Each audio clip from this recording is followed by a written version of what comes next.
Good morning, guys. Time for another update. So we've got the front end of the car and the back end of the car is back down at a semi-normal level. So I better get back into that floor. I've still got to finish weld the seam on that other back guard where I've jointed because I haven't done any more with that. But I've got the whole front end of the car now. And I'll give you another quick shot down here. Go on down here and show you this bloody floor, which what I want to fix. And there you can see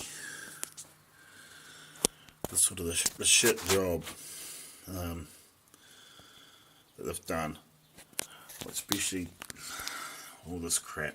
And it's just it's because it's flat plate, and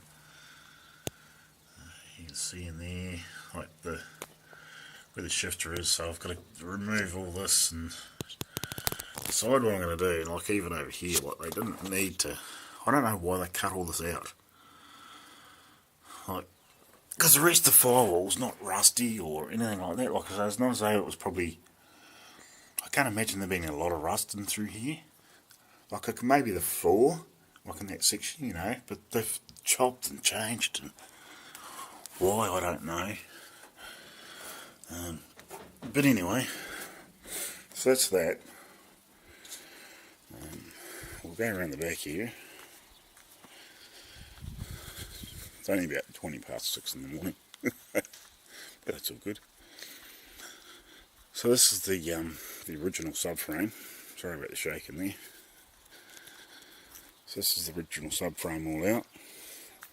So I've got to try and strip that over the next few days, get everything cleaned up, replace the bushes and all that sort of stuff, and figure out what else needs replaced, like with the steering joints and what sort of stuff. And I'm going to have to strip the box, and there's quite a lot of play in that. And I've tried to adjust it out with the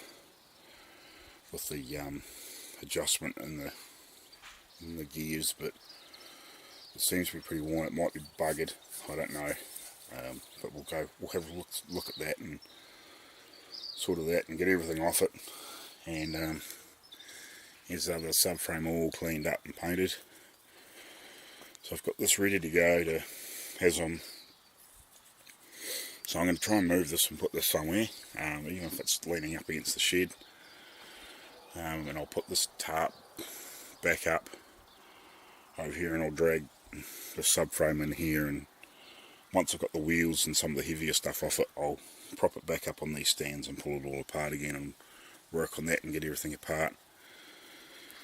And I don't know, and then once I've got it stripped down, and I'll take it to the scrap yard or something, and I can't imagine anybody else wanting it.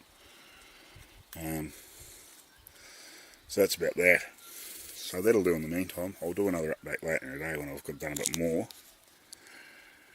But so yeah, that'll do. I'll do some more later on, and I'll add it to this video. Cheers. There you go again, people, guys, girls, whatever. Yeah, underneath the tarp again. Stripping this front end down. So obviously got the steering out of it, the steering box. I'm just working on getting all the ball joints and shocks and stuff all undone, so I can get that all over the road.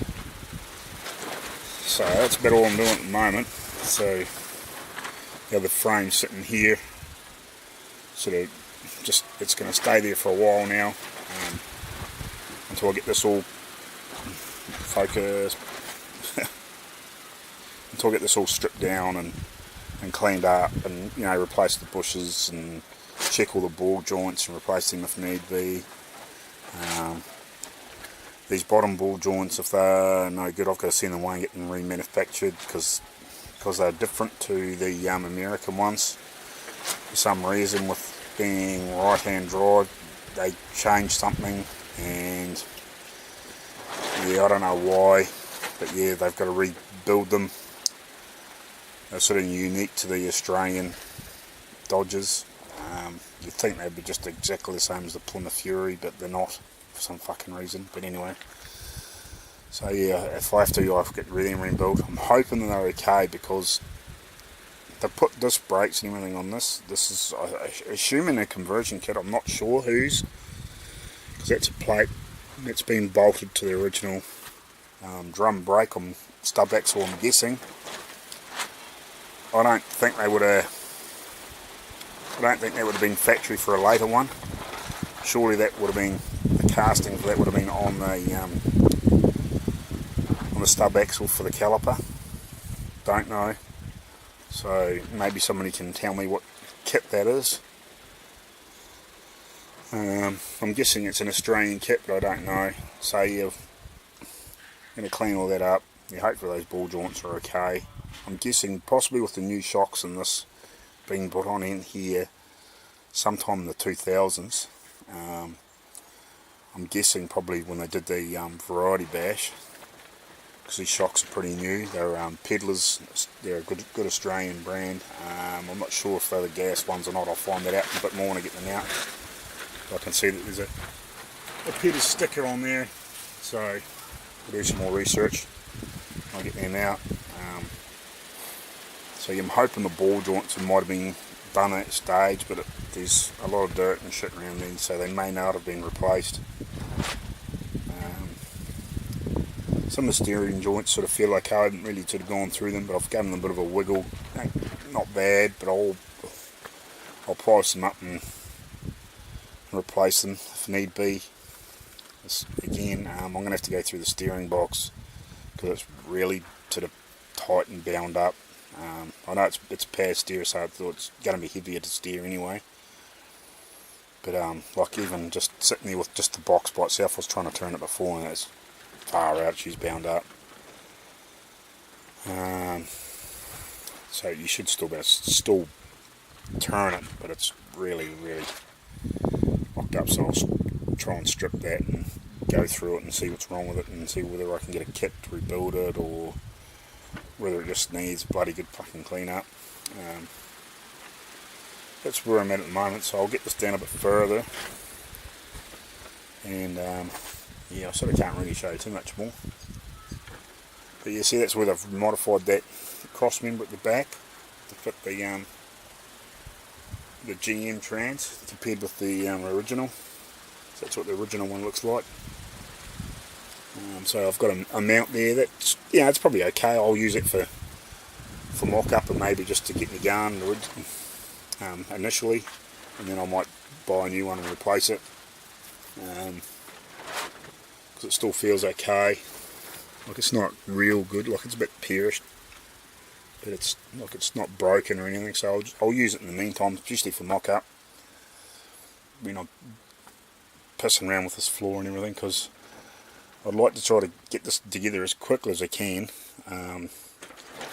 because when I start bugging around with this floor, depending on whether I get this section from the mainland and try and use some of that to repair it and then make some new sections, I want to make sure that there is plenty of clearance around everything, because I'm not really sure where shit's meant to be. So I'll use my trans. It's wrong, but it's right, but it's wrong, because it's a push button one, where this 66 should be should have the park on the actual shifter itself.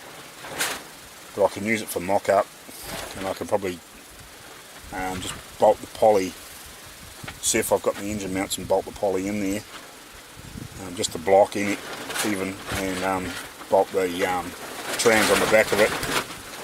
I'll go away wind, and just double check, make sure I've got clearance around the floor when I start bugging around with that, because I couldn't do this with that. Like, I would have left this in, but because it didn't have the right mounts in it, it makes it bloody hard to do anything. So at least I can put this together, and once I've got this all cleaned up, I can slip it in and out, bolt the wheels on it, and I can slip it in and out reasonably easy, bolt the trans and the motor in it, slip it in there, bang a couple of bolts in there just to hold it in place, even just the main ones, make sure everything's clearing when I piss around with the floor, and then yeah, fix that.